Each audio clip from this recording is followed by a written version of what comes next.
Good morning, Grace Point. Glad you are all here. Come on in. No rush. But when you're ready, let's stand together and let's sing some songs. Are y'all glad to see Sadie back with us? Yes. It's good to see y'all this morning. Yeah. And those beautiful faces. Give me a big smile. Look at those pearly whites. Woo! Here we go. I see the morning coming in your eyes. Jubilee, Jubilee. It's shining brighter than the sun in the sky. Jubilee, Jubilee. Sing, Sadie. I hear the joy bells ringing in your voice. Jubilee, Jubilee. Your kind of singing is cutting through the noise. Jubilee, Jubilee. Come on, sing it with us. Oh, Jubilee. Jubilee. You're the kind of joy that I need. It's shining brighter than the sun in the skies. Jubilee. Can we sing that again? Jubilee. Let's sing that chorus. Oh, Jubilee. Jubilee. You're the kind of joy that I need. Oh, It's shining brighter than the sun in the sky. Jubilee, Jubilee. This is your dance break if you want it. Or you don't have to. All right, everyone look at Mary. Come on, we need She's to be got as it. happy as Mary this morning. Everyone give someone a wave. Yeah. There we go. Woo. 1, 2. Oh, Jubilee. Jubilee. You're the kind of joy that I need. It's shining brighter than the sun in the sky. Jubilee, Jubilee. Say Jubilee, Jubilee. Yes. Y'all sound great. You look great. We're so glad that you're with us. We've got our friend Doug with us as well. Woo! Yeah, The you'll hear man, from the him. myth, and the legend right The legend, there. right. Yeah. We told him to bring his guitar, but I guess he didn't want to play with us. No. But we're glad he's here. We're glad all of you are here where you are seen and safe and loved and celebrated exactly how you are, how you exist, who you love. Doesn't matter. We love you having you here with us. We're all children of love. Yeah.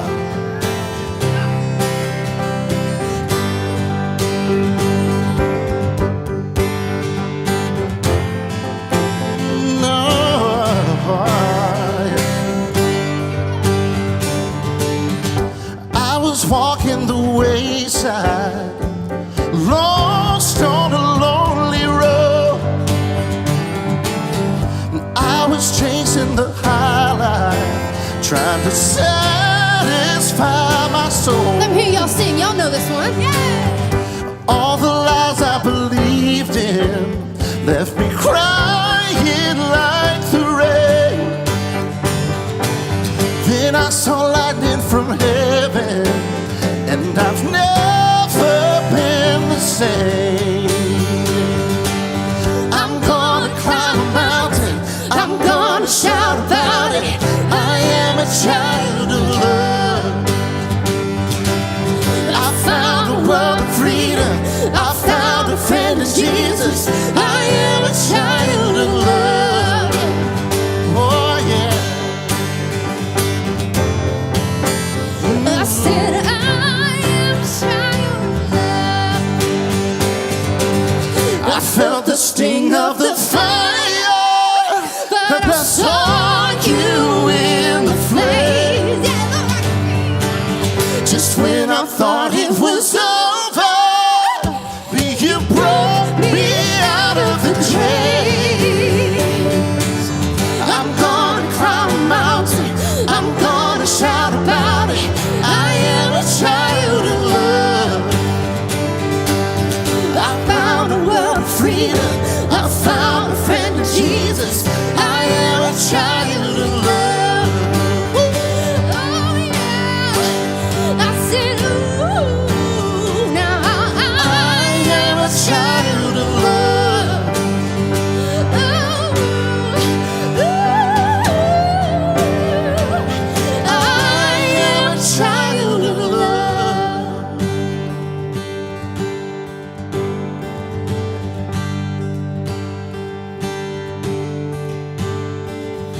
Nothing can change the way you love me. Nothing can change the way I belong to you. Yes, I do. Nothing can separate. Let me hear you. Nothing can change the way you love me. Nothing can change the way I belong to you. Yes, I do. Nothing can separate. Here's the weird one. Here we go. I'm gonna climb a mountain. I am a child of love. We're gonna do that one more time. I found a world of freedom. I am a child of love. Here we go. Sing the whole thing. I'm gonna climb a mountain. I'm gonna shout about it. I am a child of love. Yeah. I found a world of freedom. I found a friend in Jesus. I am a child of love. Yes. Oh yeah. I said, ooh, now I am a child of love. Ooh. One more time. I said, I am a child of love. Yeah. So good, so good. Y'all can be seated. Good morning, Grace Point. And good morning to our folks online. Let's all turn around and say hello. Give some love to the online people. Thank y'all so much for joining us today, especially on a beautiful spring day. You could be out picnicking, playing Frisbee. You came here with us, and I'm excited about that. My name is Craig Ammon. My pronouns are he and him. And I'm a child of love. Can I get an amen? Each and every one of you is a child of love. And that is a message that we hear spread here at Grace Point. And it's so awesome to see a lot of brand new people today. So we're excited about that. For everything that you need to know, scan the QR code. Should be popping up in a second. QR code will tell you everything you need to know about opportunities to volunteer, as well as GP Kids that we have back here. Different ages and stages groups that we have that you can join. We have, of course, our LGBTQ meetup on about a monthly basis. We have a young adult.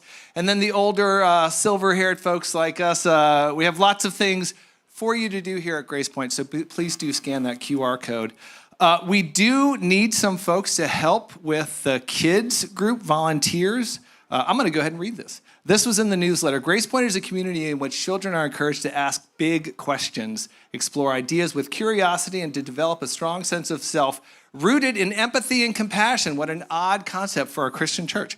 To make that happen on a consistent basis, it takes a team of dedicated volunteers. And so we're asking you, if you have an affinity for kids, you'd like to be one of those awesome people who starts out a young child's life by telling them that they're a beloved child of God instead of telling them they have to fear God, then please join us. So we have... And can we take a moment to see, look at how many kiddos we have here today. Absolutely. Right? Amen how much to joyous that. energy we have here in this room. So, y'all rock. And maintain the joy, right? And so we have several positions there. So, of course, the position of the leader, which is the person who guides the lesson activity. Lessons will be provided. And then we also need helpers and then on-call volunteers just in case a scheduled volunteer can't make it. You know, be sort of a pitch hitter. And then always looking to add more volunteers for our team. So please let us know. You can sign up through the QR code. Also, we have our very own cat. I hope you're still doing the letters, yes? So our very own Kat Armis, you need to read her book, Liturgies for Resisting Empire, is here to help us to create good works from the way that we feel about our fellow humans. And we want to write to our lawmakers to comment, especially Tennessee lawmakers, on what's going on in this state and in the world. And so Kat has developed some letters to send to our legislators, and you can sign them in the back, so that'd be awesome. And then finally on giving, of course, we need to make a pitch for giving. Lots of people say what they are looking for in a church is community, right? A chance to get to know each other and to be in fellowship with people, and also to make a difference outside these walls in the world. And to do those things, certainly to offer community, have different clubs and groups, and then certainly to donate food and to influence lawmakers, it takes money. I mean, that's just the truth. So if you're excited to join us and you're excited to make a difference in this world, I'm excited to get kids started on their right journey. Please do join us. Scan the QR code, and we'd love to have you on this journey. Thanks. Thank you, Craig. Thank you. Now y'all get to make friends. Y'all ready to make some friends? Y'all can go meet and greet each other.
Oh, y'all don't have to leave.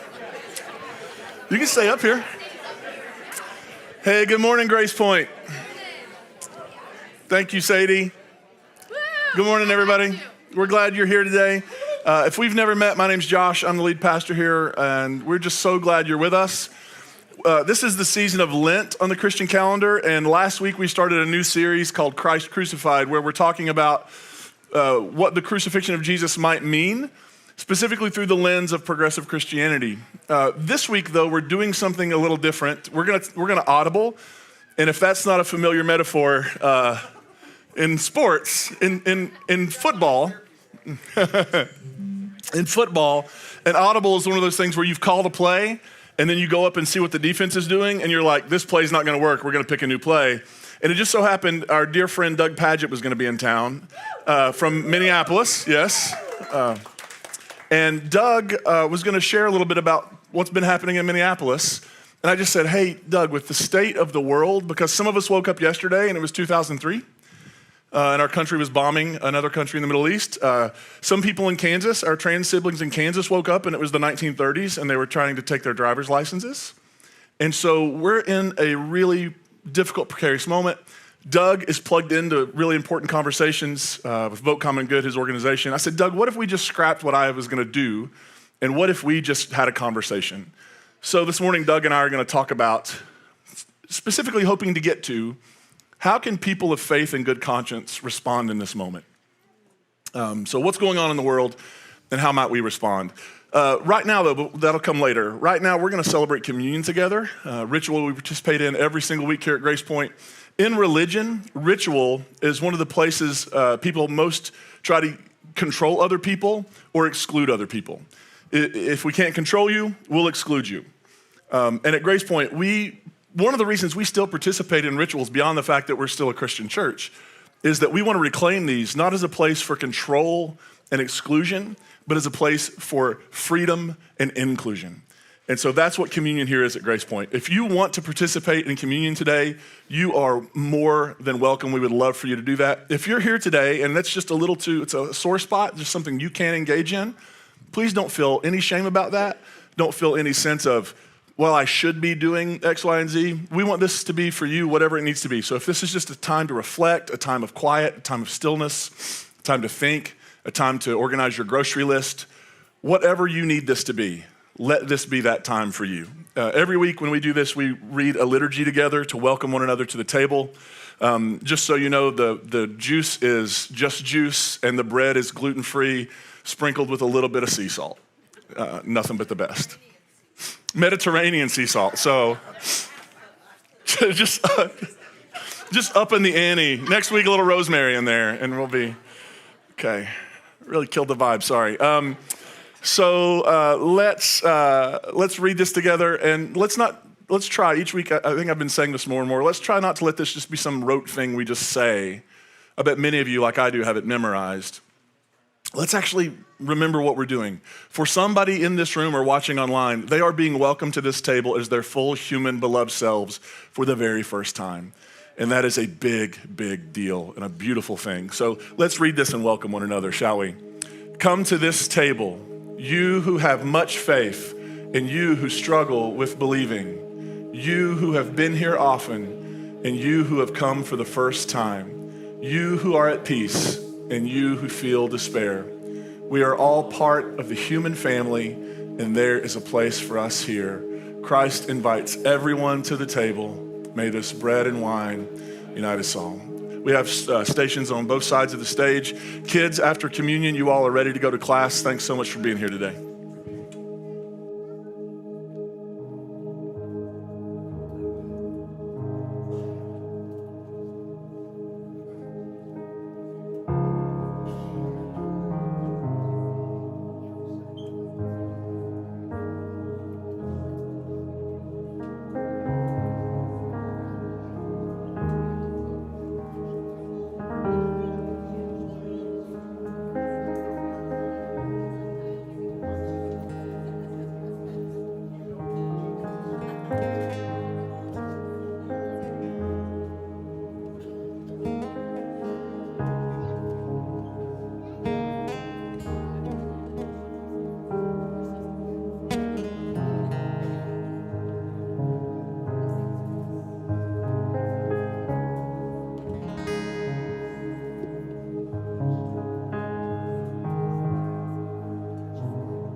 you, Lord,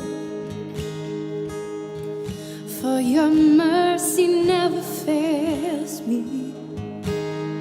And all my days I've been held in your hands.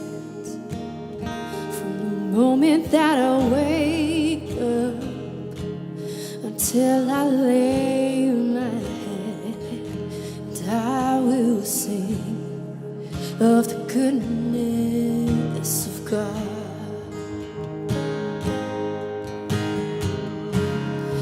All my life you have been faithful.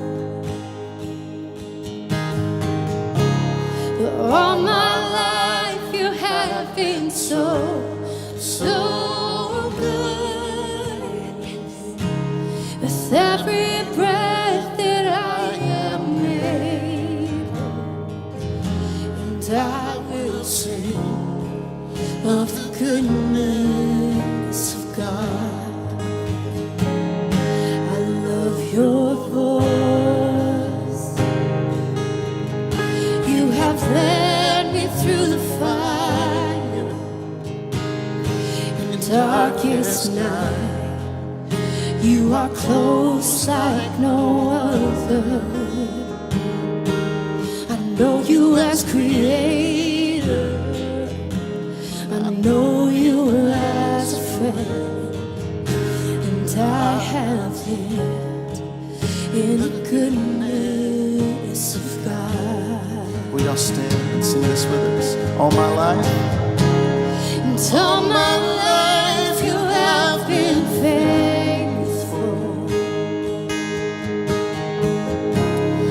All my life you have been so good. With every breath that I am able, yes, I will sing of the goodness of God.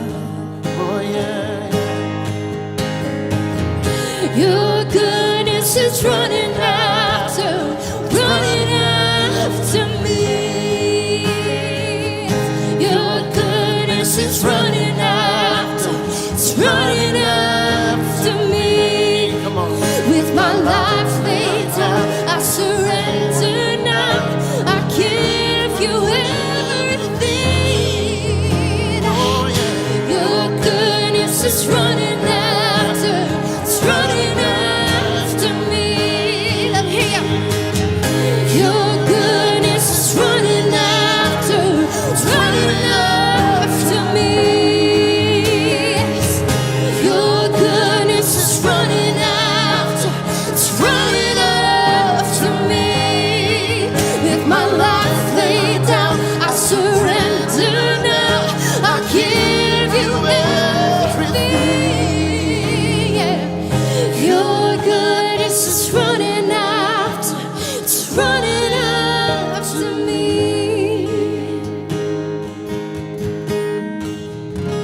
Said all my life you have been faithful. All my life you have been so good. With every breath that I am made, yes, I will sing of the goodness of God. Yes, I will sing of the goodness of God. Oh, Lord, I will sing of the goodness of God. Amen. Amen. You can be seated. Thank you.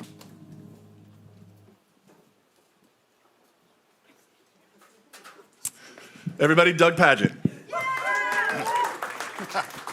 Hello. Doug has been a friend of mine, a friend of Grace Point's for quite a while now. And it's always a joy when you're here. I wish we had better subject material. Yeah. Better things to talk about. Better right? things to talk about. But I thought, what if we talked about, because there was a speech on TV last week that they called the State of the Union. What if we talked about the actual State of the Union, what's actually happening? And Doug, if we could, I'll just say this.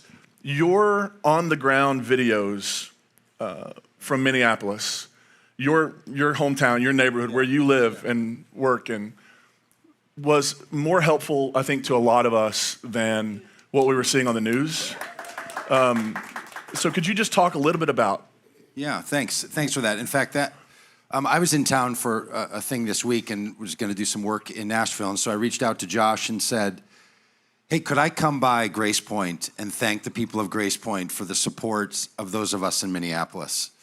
So I just want to say it means a lot to me. I know it meant a lot to people in Minneapolis when you all would comment on videos or on posts and were reaching out or sending a text message. And any of you that know people in Minneapolis and were reaching out, it felt like a natural disaster, but it was human caused and it was going to keep going. And it was very scary. It was very hard. We are still walking with a limp in Minneapolis. There are people who still won't leave their homes comfortably, children who have missed a month and a half or more of school and don't know if they can go back, healthcare workers who are afraid to go and care for people in hospitals. The federal incursion and attack on an American city by this government was shameful and harmful and still really emotional for a lot of us. So thank you for your care. Thank you for reaching out. I actually felt really badly because in the midst of things, you all will know when a few weeks ago, I was in a conversation with a friend in Nashville, and he said, well, now that our power is back on after 4 days, I can get online. And I didn't know that the power was out in Nashville from the storm because we were head down, consumed with another tragedy. And it kind of reminded me that all of us live in these moments of tragedy and of pain, and not everyone can know everything about all of it. So we need each other, that community part. So thank you. I'm out just making videos because I don't know what else to do in the activist work that we do. And all of a sudden I'm finding myself moving on the ground and people start watching those things. And all of a sudden, some of them have, I don't know, millions of views. And I'm not that person. Like I'm not a social media, Instagram influencer type, but 4 million people are watching and tens of thousands of comments because people feel like they're part of something and they're connecting even with a stranger to do it. And I have to tell you, for me, that is part of what I felt like I was experiencing something there that my dream and experience in Christian community feels like. A bunch of people connected to each other, feeling like strangers, but in the same human endeavor. And I've been doing a lot of consideration of what that means for a nation, and maybe we can talk a little bit about that. But I just wanted to say thank you. And any of you that are new here today, I'm also an outsider and an interloper here, so we're in this thing together. If you feel like you're sort of outside, but we'll say this about Grace Point: be careful. You might show up a couple of times, and next thing you know, you're going to be standing up here or running something or on the council or running something with children. This place doesn't let you linger around in the background very often. So thank you for that generous spirit and for allowing me to have a little time here with you today. Oh, Doug. Really, it was watching the news and then watching you. It was like, that's actually... We're not getting anything that's been doctored here. We're not getting anything that is trying to make this seem normal or justify what's happening. I mean, and tell me if I'm wrong, but my read on the situation was over personal grievance, the President of the United States of America attacked an American city, essentially. Yeah, I believe that. I mean, I believe that this was a political assault on a group of people and a number of people who believe things that are untrue. Number of people who are motivated by action. And frankly, what breaks my heart is that there is a dream of how a nation can live that parts of our nation have been pursuing at certain times for a long time. And it kind of centers around the question of the we. And I think we face a big question in America now, which we've faced from the beginning. Who is the we? When you say we the people, or you say we the community, or we the band, who do you have in mind that's in your we? And I think the dream of a nation and the dream of Christianity and community is that our we is always getting wider, a more inclusive we. And then there's a perspective which is us versus them. Yep. And us versus them is one option, and we the people is another. And I think there's a political movement in America that has power of the White House and the Senate and Congress and maybe the judiciary that is about us versus them. I don't even know if I'm included in what the people with the most power in the executive branch of the government consider to be the we. I think I'm told that I'm a terrorist and I hate America. And I get really nervous because sometimes I feel like I don't know if I believe they're part of the great we. Right. And this is the great temptation, right? Is to shift from we to they and them. Yeah. And we have to release the temptation to believe that we are the true we. You know, you've worked really hard. You've done a great job in this community. You've helped me a lot to help not allow Christianity to become the bounded set that's going to say you are them and we are we of God's family, and you have to cross into us. It gets a little harder in the nation's conversation. Mm-hmm. And this moment asks us to consider who's the we. And are we only nationalists, or are we also people that would say, for I so love the world, Yeah. that I would give for the world? That maybe the boundaries between Iran or Venezuela or Mexico or Honduras or Ukraine or Russia, we are called to widen the we. And that's the struggle, right? Like I'm not a Christian nationalist. I don't want to be a Christian nationalist. I think Christianity has a hard enough time being a way of life for people to be nations. You know, it barely works. Walk before you run on this one. Barely works. Barely works as a religion. It certainly doesn't work as a national, enterprise. But I do believe there's something heartfelt in the human spirit about the teaching of Jesus that matches the other teachings of life and humanity and religions, that calls us to open the we wider and wider and wider. And every temptation to close and to bind it up and to keep others out should be qualified and checked. Yeah. We've struggled with that always as a country, as a nation. I mean, expanding the we, and then some people saying, well, we're going a little too far with how far we've expanded the we. I mean, it's hard, right? Because in this nation, there's nothing more American than saying we, us. And there's nothing more American than saying, but not you. Both of those things are right in us. Like those are the if you watch Dexter, the TV show, those are the dark passengers that ride along with us. Mm-hmm. We, but not them. We, but not you. And the thing that we know for a lot of us as human beings is we already do that in our own internal lives. Like, we are a multitude. Right. Right? And some of us have a hard time not saying terrible things about ourselves.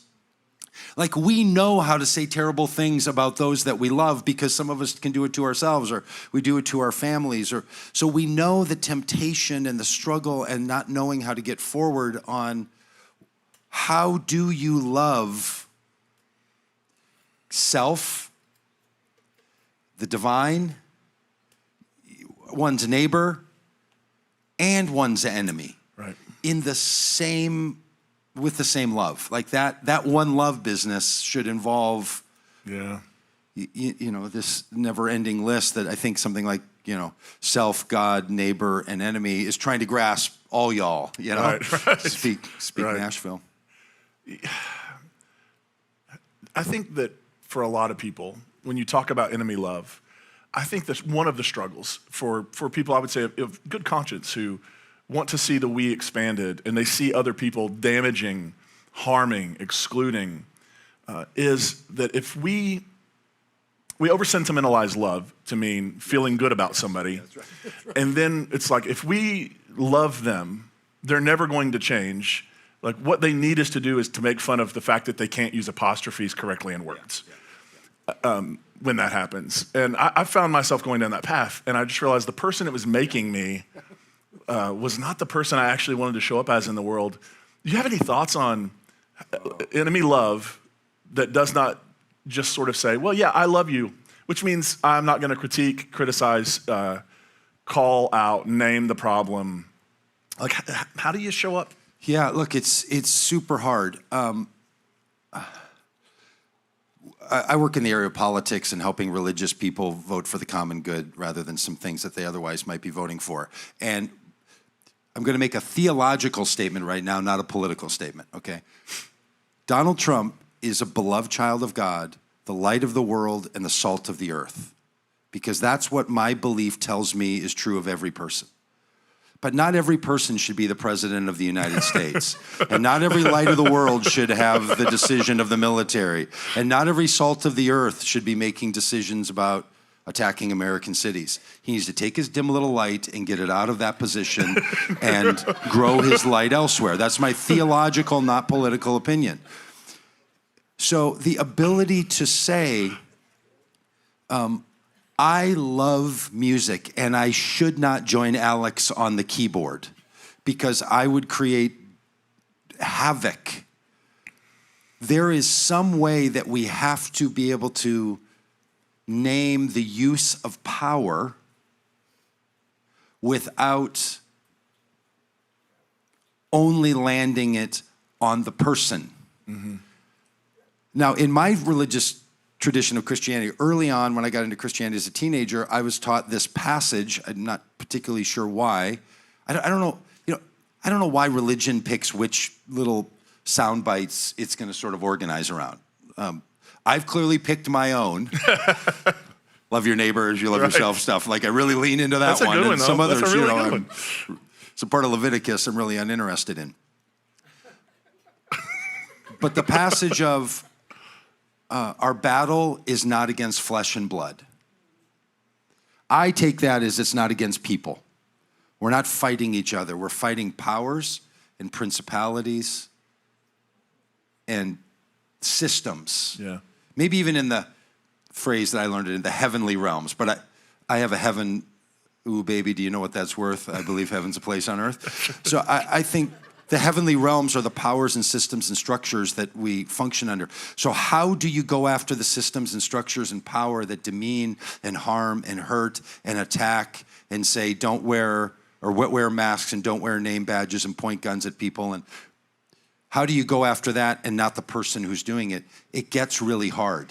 Yeah. We have to take it more personally for protecting our own hearts and less personally of the other person that we're wanting to oppose, the powers and principalities that they're operating under. And I think the reason that's a 2,000-year-old Christian tradition and a 7,000-year-old Hebrew, Jewish Israelite tradition and probably a 100-million-year-old human tradition is because it's really hard. And we have to be encouraged that, to go Glenn and Melton on you for a minute, we can do those hard things. So we have to be called on a regular basis to do those hard things. And I think some of this is less like, as I heard someone use this metaphor, and I'm going to borrow it, it's less like having our tonsils removed. Like I had my hate my neighbor tonsils removed, so I don't hate my neighbor anymore. And it's more like daily hygiene. I brushed my teeth this morning, but I might still need an Altoid after this because of the coffee and the chitty chat. Yeah. So I have to freshen up on a regular basis. Not, I had a problem and I have a solution. I have a consistent dilemma that I have to respond to. So that becomes, and that's why in the Christian traditions I was in, it kind of breaks my heart that daily practices got turned into some like did you do your thing for performance purposes, as opposed to I'm freshening up. Yeah. Right? Like I ate lunch, now I have stuff in my teeth. I lived in the world and someone behaved in a way and I feel like I hate my neighbor and I want to have a practice that can help me be freed from that and not bound up by that and not take on, which now I currently have, where I feel like I walk around with a bad version of, Tourette's swearing about Donald Trump. Like I say his name and and if you watched any of the things about ICE in Minneapolis, it's like, ICE, ICE, right? Like, yeah, okay, that's pretty good. But you know what also was really motivating? Standing outside of a hotel with 3,000 people singing to ICE agents in their hotel rooms, you can change your mind. Yeah. Put down your weapons and come and join us. And I'll tell you, I don't know if you saw those videos or that stuff, but that was pretty. That's something. Those were songs made up by a bunch of people in Minneapolis called the Singing Resistance. Just made it up and just invited people, and thousands of people singing these little refrains with thousands of people saying you can change your mind. And the power of that wasn't just that maybe an ICE agent heard it, but we also can change our minds. Yeah. Can I do one more little sermonette? You can do whatever you Be want. transformed by the renewing of your mind. Yes. Right? That stuff that's, was like, I don't know, like stop saying those bad words before ICE gets translated into maybe I can say ICE and say to other people, come on home. Like I truly believe this little poetic notion that maybe our call as human beings is to help walk each other home safely at night. So that, like all that stuff feels like it gets trampled away or sort of, misused. And then I was just at a guitar camp and they kept saying like, no matter how much you're going to learn, no matter how much music you're going to do, you're going to come back to the basics. And some of that, like love your neighbor and renew your mind. And our power is not against flesh and blood. It's not against each other. We're going to create a beautiful community. We're going to create, right? Like that. So churches can become part of it. And it's hard. It's super hard. And like, I'm trying to convince myself right now that all that's true, right? That's what I'm doing right now. That's I'm 90% of what we do, I'm right? not telling you to believe that. I'm trying. But that's the refresh. That's the thing. That's the finding the joy. And look, we have to care for each other's hearts. And it's wounded people all over the place.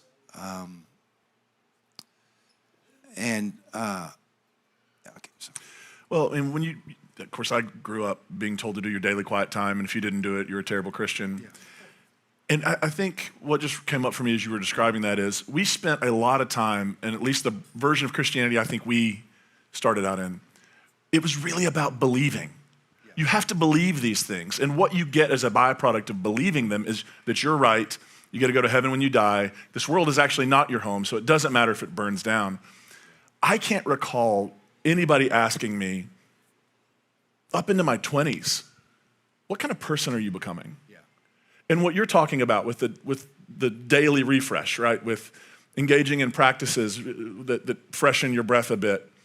That's worrying more about and more intentional about who am I becoming and who will I be at the end of my life? What kind of person am I actually going to be? All right, so my wife watches this stuff online, so I think she's watching, not because I'm here, because she likes Grace Point. So she will, if she's still listening, she will attest to this. She will say regularly, like, hey, maybe you should have some apple cider vinegar today. Or would you like a little lemon in your water?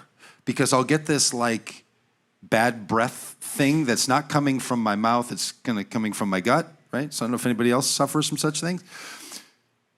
And she'll be like, did you eat a bunch of sweets today? Did you eat a bunch of carbs? Did you drink alcohol? Because that gets processed in your system and then comes out in this way, and you kind of got to balance your system. Like, that's what that daily stuff was supposed to be like. Yeah. Did you consume a bunch of things that when it gets into your gut biome, it's now going to create this kind of smell and taste in your mouth that you don't like? Well, that starts happening with the things we watch, and with the stories we hear, and with the trauma that we are aware of. We start taking it into our our body, our mind body, our spirit body, our physical body, and it starts to digest. And then it becomes like this thing that's coming out. We're like, oh my gosh, I think my breath smells bad because I'm raging. Like my gut's on fire, and I'm just like waking up on Saturday morning and like, are you, which you commented on earlier about attacking Iran, like, are you kidding me? So I'm just raging again, and that starts to consume. So then something's got to balance some of that, right? And so people play music, or they run, or they talk, or they do whatever. People have all manner of things, and our Christian communities and Christian practices and spiritual lives and other traditions know how to balance that. So sometimes when we need to move from our Christian tradition into some other traditions, it's because they have access to some ingredients. Like if someone was sitting here thinking like, did he say he drinks apple cider vinegar, like a little shot? Well, if you've never done that, it's quite potent. And you may have never done it, but other traditions have you do that. Well, there's other spiritual traditions of meditation or postures, body postures can do a lot. I wrote a book years ago called Body Prayer, which was trying to get people's prayers out of our minds and into our bodies so that you would respond in a prayer with a posture of your body. Because your body's also part of you. I'm not sure if we're always all aware of that, but like all this, it's not just the meat sack that we're all in around. It's actually us, of that. Yeah. So I feel like this is a time where you asked that question, mentioned to me before we came in and said it in front of them, like, how did you say it? What is the Christian's response? Like what is a faithful, people of goodwill and good faith, like what can our response be to these sorts of, because it feels helpless. It feels helpless, totally. So that was the feeling I had when ICE was starting its work in Minneapolis and we were all gearing up. And then Renee Good was shot and killed. And when that happened, that's right around from where I live. And I'm like, okay, I'm going to go there, which is right around the corner from where George Floyd was murdered, 6 blocks up and around the corner. But like right in the same spot. So I went, there were a bunch of other activists that were involved in George Floyd thing. People are all meeting there and then, there's no plan, and everyone's sort of looking around, and then you start to say things like, well, what do I have? Do I have a vehicle? I have a bullhorn. I have a camera. I have a good jacket because it was warm on the day she was killed and then got really cold. I can put some no secret police stickers on my body. Some people can print out some Ice Out Now. So what we all did is everyone started to be like, what do I have? I have a Venmo account. Where I'm getting at with this is, our spiritual traditions also have a bunch of things like, what do I have? Yep. And how do I put those together with what other people have? And interfaith work can be all of us bringing what we have together. The fact that the Buddhist monks were walking across the nation at the same time this was coming was like, especially to my wife and to others, daily contribution to counterbalance what we were seeing. Right? So all of a sudden, everybody's bringing their thing. And I just want to encourage those of us in the Christian world, we may not have always been so proud of all the things that our Christian tradition has granted to us. Some of those things can be reused in these times for us and for others. And what a lot of those of us in the Christian world are hearing from other people in the activist world and the non-religious human activist world, what they're hearing is, hey, we need you Christians to get out there and say something.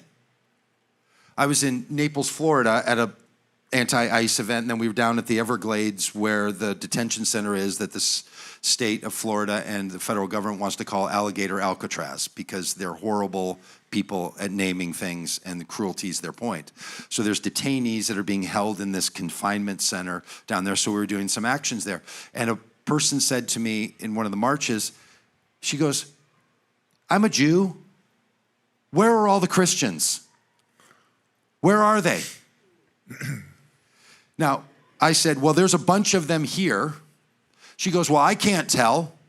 Why don't they show it? And she didn't mean like, by their love, they'll know we're Christians by our love. She's like, I don't know, wear a sign or something saying we're Christians and we're opposed to this, because all I hear is the Christians are being quiet. So it's this curious moment where a bunch of us who are like trying to be quiet Christians because we know the obnoxious ones are like being called to like speak up and say, I'm not going to let those people run wild with us. So it's this crazy world of needing to testify, to hit the streets, stand on a street corner, and tell the truth about what's going on is like part of a Christian tradition that a lot of us are like, oh, I'm not doing that. I'm not going to be a street corner preacher.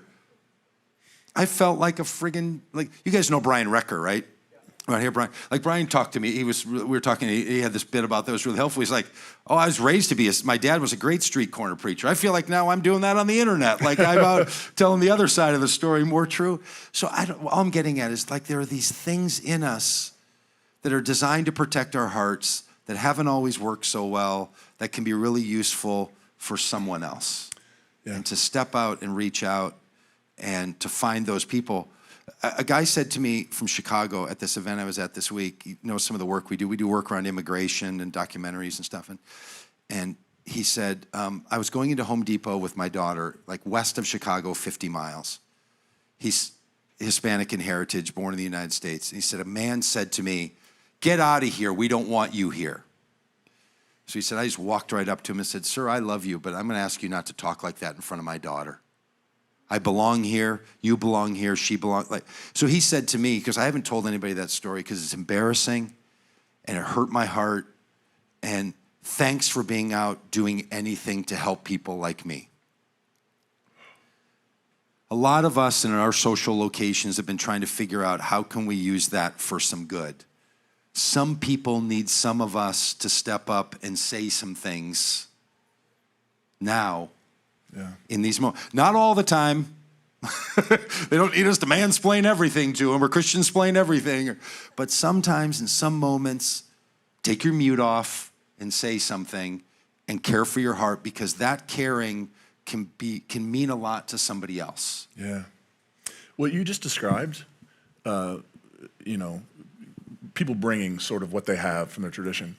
I think before Christianity became Christianity, that was the movement of Jesus, which is actually what made it threatening to the empire, is because he was actually teaching people, if we all bring what we have with open hands and open hearts and form communities around this, we can actually take the stinger out of this thing, because I think that was the core of the Jesus. I don't think you crucify somebody for saying, you know, just love people and go to heaven when you die. I think when people are upsetting the system, and it sounds to me like what you're saying is like, we need to go sort of back to our roots, which is, I mean, the word radical, we typically think it means out there, but it actually means to go back to the root. Like, we need a radical kind of Christian tradition that cares less about what people believe doctrinally and more about how this tradition's forming us to show up in the world. Well, okay, so radical means back to roots. Protest means to protestify. So you can radically protest by testifying about getting back to some roots, right? That all reminds me, I hadn't thought about this in a long time. When I got into Christianity as a teenager, I didn't know anything, and I didn't have a Bible, and when people who were helping me get into Christianity said, okay, read one of the 4 Gospels, and they're called Matthew, Mark, Luke, and John. Like, that sort of stuck with me, and I remember asking one of them, why are there 4? And somehow Christianity wanted to get down to the 1, even though its later, early iterations of having a text said, we're going to have 4 Gospels. We're going to even give them little nicknames like Matthew, Mark, Luke. So they're like 4 peoples, like a little community of people. And they don't agree with each other. And one of them is really different. And some of them are trying to harmonize and other ones aren't. And this is not a one-way thing. So the root of us is there's difference, and we're going to be a community that's going to tell the gospel truth in 4 different ways that don't match each other. Because we tend to take gospel to mean the pure, unadulterated, where it actually means the collective community sort of this way and that. And then one of those gospels has that little phrase, and Jesus did and said many other things that are not recorded here.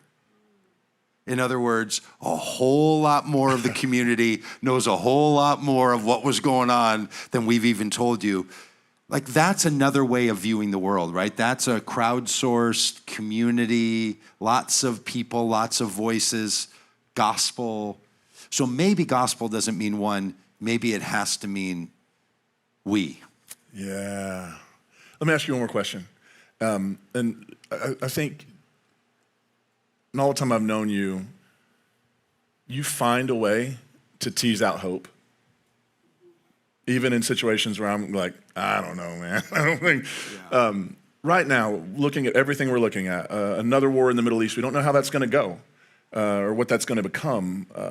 We were talking before the gathering that it seems like what this administration is doing is they're just trying to fire a bunch of things at us at once. And so that we're paying attention over here, and then they sneak the thing in, whatever they're trying to do. With all that, all the things that are happening, where are you finding hope and resilience to keep doing your work? Yeah. Look, I'm temperamentally addicted to hope. So it's not like, boy, I don't see resilience in your how do you conjure up, yeah, your robots are speaking to you. How do you conjure up hope? I don't know. It just, I have it. So I don't know how to help somebody for whom hope doesn't come easily. Mm-hmm. And I think that's not the point. There are other things I don't do well. I don't anxiety well. And if all you have is hope and optimism and possibility, you can hurt yourself pretty bad. You need somebody who's like, hang on a minute, I think that might not be the thing. So we have to find a way that that hopefulness to the hopies of us don't become our only drug, and that the anxiety people or the anger people or all the other human, like hope is just a human response. I think rather than like, I need to become some superhuman where I can find all of the human responses and access all of them evenly, or pick and choose, I need this one now and not that one. That's where the notion of a multitude or a community or a we becomes so important, right? You have to find yourself in with those other people. Yeah. So there are moments when we need the hope people to say, hey, remember the slave revolts? There was hope. Remember the fact that we birthed a nation out of a revolutionary war? We're going to war in the future. I don't know. What you're born of as an organization, institution, a nation, you tend to return to. So we have to remind ourselves, oh yeah, like we brag about that war. Mm. So every time they pop up, we're met with something. So people have always found a way to make it and to live through. And the civil rights movement and my black friend leaders and indigenous leader friends and indigenous peoples are like, well, you guys think you're being hopeful now. Well, that's because you're getting smacked with a reality that some of the rest of us. So I think it's human resilience, but so is fear and so is anger. And you can't get stuck in anyone. We have to find each other and listen to each other, yeah, and start to see those counter voices as like, oh, and that's true, and that, yeah, and that. You know, the thing that the Church of Christ in America, they had this little slogan they picked up, like, don't put a period where God puts a comma. Do you know that phrase? Do you know the thing? It's a cute little phrase. It's a great phrase, and I like it, and I carry it around a lot.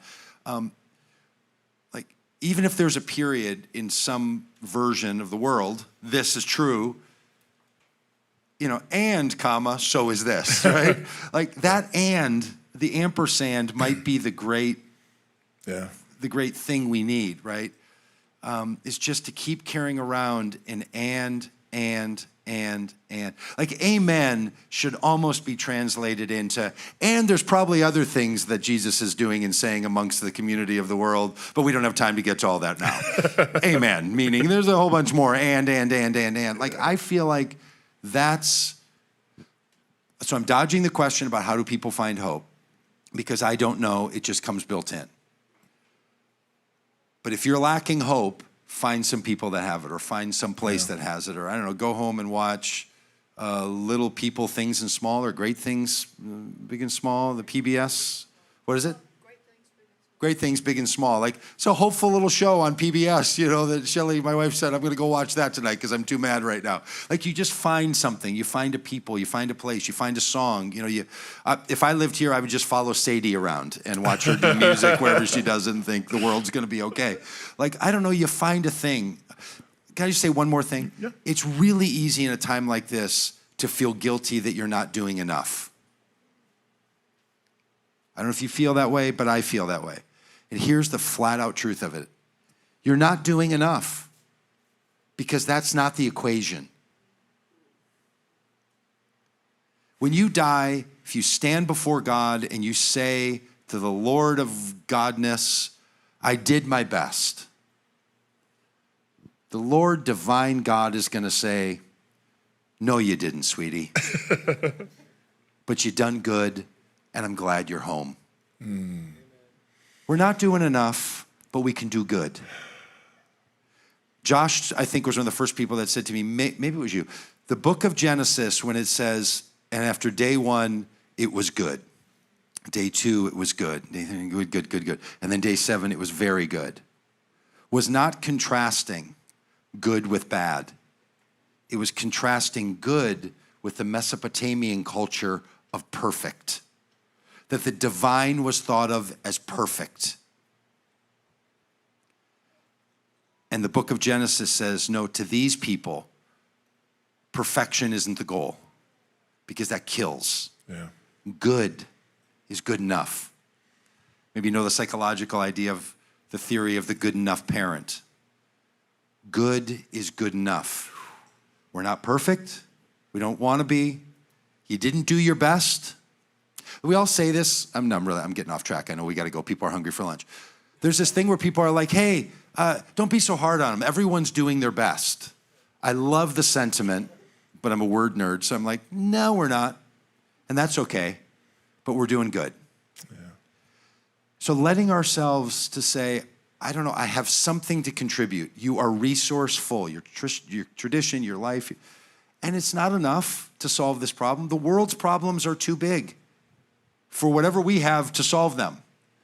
But you can do good, and you all are doing good. And so I just want to, again, thank you for this community. I hope this community means a lot to you in this room. It means a lot to people around the country. Your love and care is important, and you are do-gooders. And being do-gooders means a lot. And in whatever name you're doing good, thank you. Thank you for the good that you do. Ricky, Sadie, Alex, come on out. Want to thank Doug in just a second, but can you tell people how to find and support the work you're doing with Vote Common Good? And well, we're staying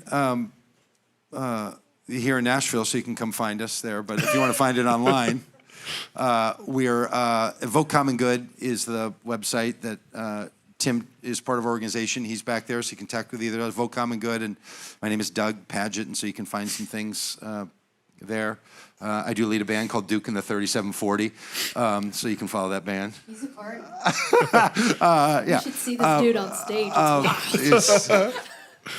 It's silly. Okay, thank you. Doug Padgett, everybody. That's great. That's great. We want to end today singing a song. We're going to replace one little word in this song, and it's nothing is better than this. Because when we all get together and join arms and do exactly what Josh and Doug talk about, we can change the world. We can transform ourselves. And so we're going to sing this song together. Let's stand. And we've got the lyrics right here.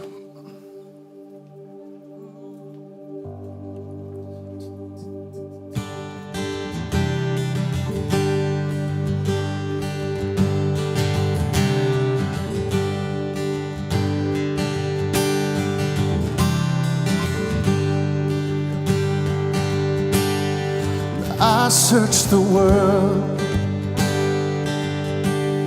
but it couldn't fill me. Man's empty praise and treasures that fade were never enough.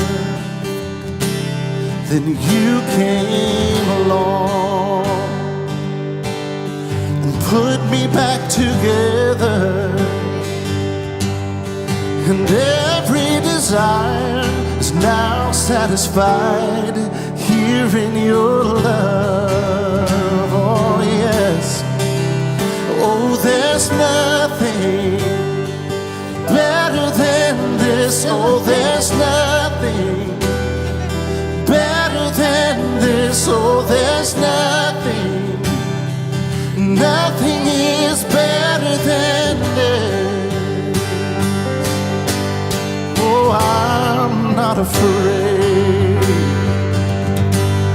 to show you my weakness, my failures and flaws. You've seen them all, and you still call me friend. 'Cause when I'm on the mountain and when I'm in the valley, there's not a place your mercy and grace won't find me again. Oh yeah. Yes, and there's nothing better than this. Oh, there's nothing better than this. Oh, there's nothing. Nothing is better than this. Sing it again.